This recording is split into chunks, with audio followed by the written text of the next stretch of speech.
You don't have to be so cautious. Every time I ask, you turn me down. You might want to stop asking. Just saying. If a woman says no once, that should be the end of it.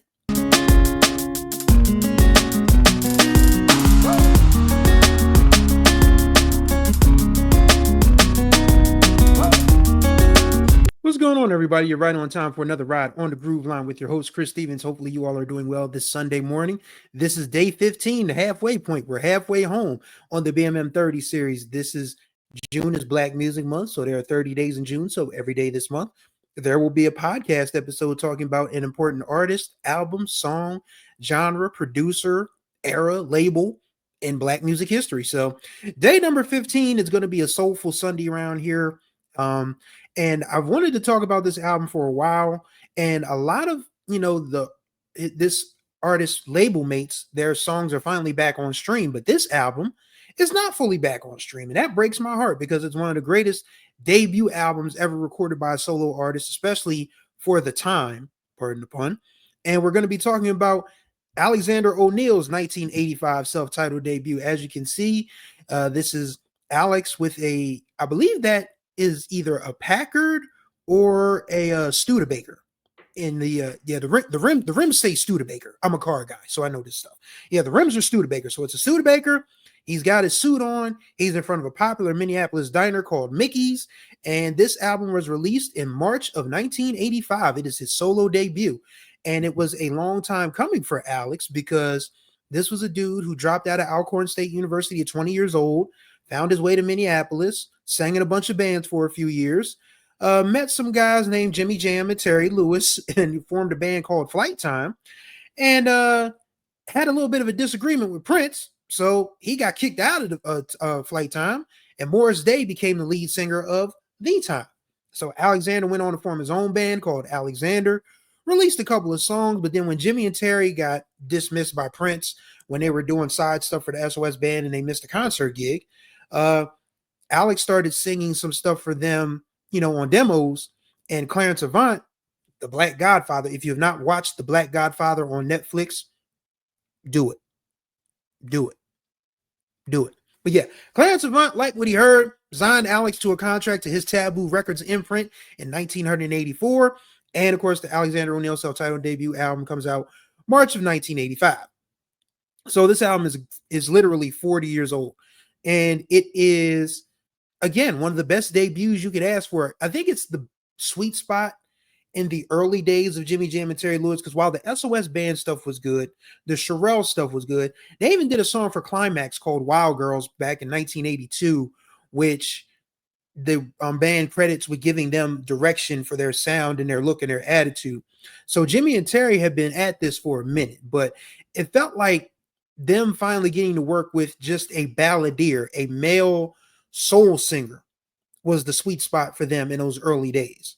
And you look at the album credits, there's Jimmy, there's Terry, there's Monty Moyer, who we'll talk about in a second. There's Jelly Bean Johnson, there's Sherelle backing him up on vocals. It's a great album.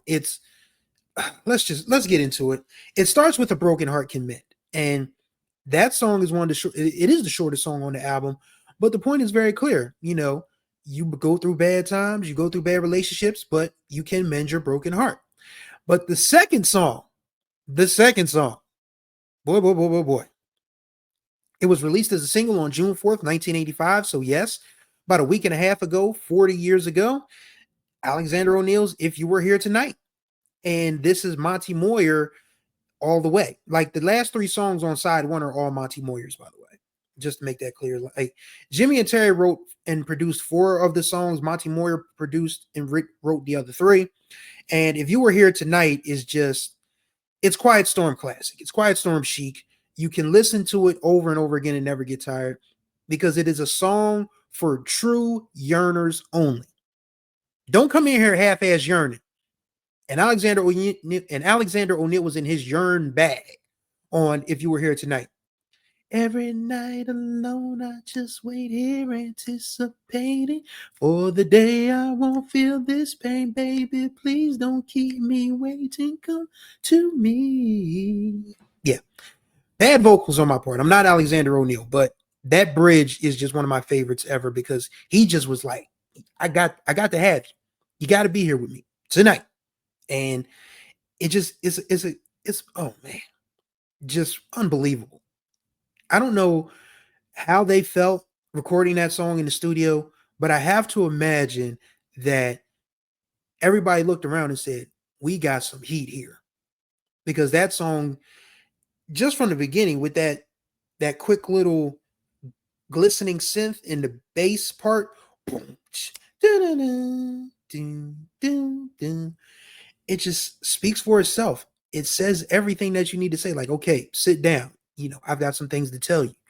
Only things I can tell you from far away, but if you were here, we'd be doing a lot more than talk. And the rest of the side one goes, Do You Want to Like I Do and Look at Us Now, both written by Monty Moyer. And they're great ballad, mid-tempo type of songs about romance. You can't go wrong with romance, especially in 1985 when people were still yearning, as I said.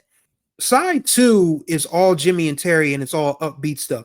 It starts with the Innocent medley, which is funny in itself. I mean, the video is Alexander O'Neal's first, and I think no, it's not Sherelle's first because Sherelle's first video was "I Didn't Mean to Turn You On" when she was running from Godzilla.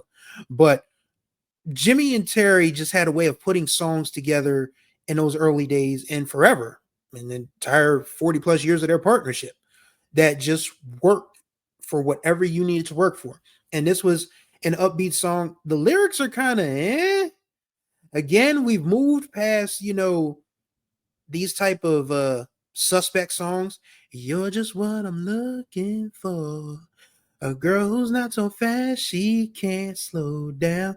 With not too much experience, you fit the bill because you're so innocent. Innocent. It's like, yeah. And the second part of that, the second part before the second breakdown before the next chorus is, you don't have to be so cautious. Every time I ask, you turn me down. You might want to stop asking. Just saying. If a woman says no once, that should be the end of it. Just saying. But yeah, Innocent in the medley part where it's like Alex 9000, where he turns on like into a robot or whatever. And then the end where the guitar is like unmistakably Prince. It's a meandering type of song. I mean, it's 10 minutes long, but it gets the job done. I mean, it's a dance floor jam. But I think the song that doesn't get enough credit on Alexander O'Neal's self-titled debut is What's Missing. Because he was crooning on that one too. I mean, it's a dance song, but he was yearning like hell on that one. I can't repeat that chorus because he was singing too fast for me, and I want to keep my breath so I can finish this episode. But it just, talking about what's missing, I just don't understand how love so good can turn so bad. Just and he just goes off in that chorus and that bridge. Everyone knows the one I'm talking about. And he goes off in that bridge, the one, swim the ocean in a hurricane. I'll gladly do that for you because that's all what's missing, love. You don't get much better songs than that. And of course, the album closes out with "You Were Meant to Be My Lady, Not My Girl." 5 of these songs were singles. Broken Heart was a single. It was Innocent was the debut. Innocent was the debut. A Broken Heart Can Mend came next. Then If You Were Here Tonight in the summer of 85. Then that lasted until the winter of 86 when What's Missing came out. And then You Were Meant to Be My Lady, Not My Girl came out in the summer of 86. So 5 of the 7 songs on this album eventually hit the radio at some point. And from a commercial standpoint, you can't ask for much more than that. But as far as what Alexander O'Neal stacks up against at the time, you got to remember, this is when Luther Vandross is in the middle of an incredible run. Later on in 1985, a new guy from Harlem named Freddie Jackson comes out with "Rock Me Tonight for Old Time's Sake." This is the competition that Alexander O'Neal is up against from a peer perspective. Then you have to remember his label mates, the SOS band, Weekend Girl was still doing things on the charts in 85. So he was in the midst of some thick competition back then. But his solo debut stands the test of time. As usual, I have taken the liberty and expense of finding newspaper reviews from the era. So we'll look at what some of the newspapers had to say about Alexander O'Neal's self-titled debut, starting with my hometown paper. My hometown paper is the News Journal here in Delaware, but in my backyard is the Philadelphia Inquirer. And this is what the Inquirer had to say. Alexander O'Neal was once a member of the time Prince's funky spin-off band. On his new solo album, Alexander O'Neal, however, O'Neal proves to be as interested in ballads as he was in funk rock. Working with two other time defectors, co-producers Jimmy Jam and Terry Lewis, O'Neal has created an album featuring varied adventurous musical styles, but framed by an essentially old-fashioned, even conservative approach. For example, the first single from the album, Innocent, is clearly intended to approximate the rhythmic sinuousness that characterizes many of the time's medium tempo tunes. Specifically, the song is strongly reminiscent, to put it kindly, of the time's Get It Up, but the beat is rather awkward and halting, as if O'Neal hadn't decided on the tempo before beginning on his album. This song is part of a 10-minute medley that, combined with the song, no more than a synthesizer riff, really, Alex 9000. The rest of Alexander O'Neal is similarly derivative. This is a good singer in search of his own style. Okay, it's a critical review. That's fair. This comes from the Oakland Tribune, a black newspaper, which I was shocked, really. The Times, Jimmy Jam and Terry Lewis produced and performed on most of the debut album by Minneapolis singer Alexander O'Neal, or a romantic crooner in the Luther Vandross tradition. The juxtaposition of hot, funky instrumental tracks with a smooth, silky voice is a good move, especially on Innocent and A Broken Heart Can Mend. Unfortunately, another Time alumnus, Monty Moyer, produced 3 of the songs they provide the dull moments on an otherwise entertaining album. Wow! That is crazy. That is crazy, because the Monty Moyer stuff is some of the best stuff on it. I mean, how do you say that about If You Were Here Tonight? And do you want to, like I do, as an underrated Alexander O'Neal song? Whew. Man, these critics be criticizing, dog. Anyway, on to review number 3. This comes from Rick Mitchell of the Oregonian. This album has been out a few months without getting the airplay on Portland radio, except for KBOO, I guess that was the hot Portland radio station at the time, that it deserves. O'Neal is another refugee from the time the Prince-produced Minneapolis funk band that also had served as a launching pad for solo careers by Morris Day and Jesse Johnson. He departed before the band's memorable appearance in the film Purple Rain. O'Neal is no powder-faced, purple-suited poser, however. For his solo debut, he wisely hooked up with Jimmy Jam, Terry Lewis, and Monty Moyer, the expatriate Minneapolis writing production team that has come to define the sound of laid-back LA funk in the 80s through their work with the SOS band and others. Side 1 is 4-song Pillow Talk featuring gorgeous melodies, slinky rhythms, shimmering production, and O'Neal's smooth crooning. The ballad, If You Were Here Tonight, is one of the year's best singles and a wake-up call to anyone in the Big Chill generation who believes that the sophisticated soul music died sometime after 1972. Side 2 contains the 10-minute bubblegum hit Innocent, the album's one concession to the funk rock dance groove popularized by the time, and 2 other appealing mid-tempo workouts. Sade has received more media attention because this is when Diamond Life was out, and understandably so, but O'Neal gets my vote for debut of the year. Okay, so we move on to the Indianapolis Star review.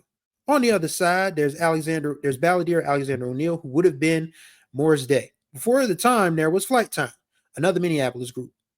O'Neal led that band until Prince asked O'Neal to head up a new group at the time.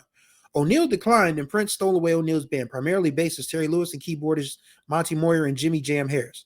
Well, Lewis and Harris quit the time to form their own production group. Moyer is a songwriter for them, and they all worked on Alexander O'Neal's self-titled debut album. But O'Neal hardly has Day's flair. His plain, moderate-range baritone relies heavily on backing vocals and mood-setting music. Thankfully, there's energetic production. Synthesizers carry a necessary, sustaining, dreamlike cloud to cover O'Neal's coolly hoarse yet honest sound on one of two excellent cuts, A Broken Heart Can Mend. In the other, If You Were Here Tonight, there's a misty mix of strings and hand-brushed drums as O'Neal saves up all his determination for one line. As the first side is the slow stuff, the second side kicks off with the 10-minute Innocent, which doesn't find its beat until the band starts to jam. By then, it's hard to adjust to the second side's sudden eruption of hardcore dance music and the apparent loss of sincerity.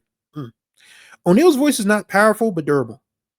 Wow. Another wow moment. He was wise not to get into the time as lead singer, and in this case, not Jesse Johnson's. The band was wise to join up with him.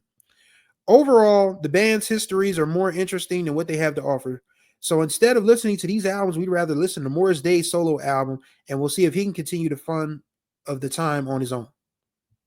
Okay, so this was a review that was sort of taking pot shots. I mean, golly, what did Jesse Johnson and Alexander O'Neal do to this reviewer? Regardless, it's a great album. Alexander O'Neal's self-titled debut, 40 years later, still stacks up. You can listen to it all the way through, no skips, and just be enthralled by his voice, by Jimmy Jam and Terry Lewis's production, by Monty Moyer's songwriting abilities and production as well. And I don't know, I like Hearsay, but there's a drop off after Hearsay. So it's safe to say that self-titled is Alexander O'Neal's best album by far. And it just 40 years later, it still holds up. And I'd like to know what you think. What you think of Alexander O'Neal's self-titled debut album? Let us know in the comments. And that's going to do it for day 15, 555. The halfway point. We're halfway through the BMM 30 series here on the Groove Line. Greatly appreciate y'all for watching and listening. As always, contact information will be in the description below. Don't forget to subscribe and tap the notification bell to be notified of everything that drops on this channel. And like and comment on these videos. We have good conversations in the comments. And when you like and comment on stuff, the algorithm pops and more eyes and ears can begin on this channel. So thank y'all for this ride on the Groove Line. Until the next time we ride, y'all be good or be good at it.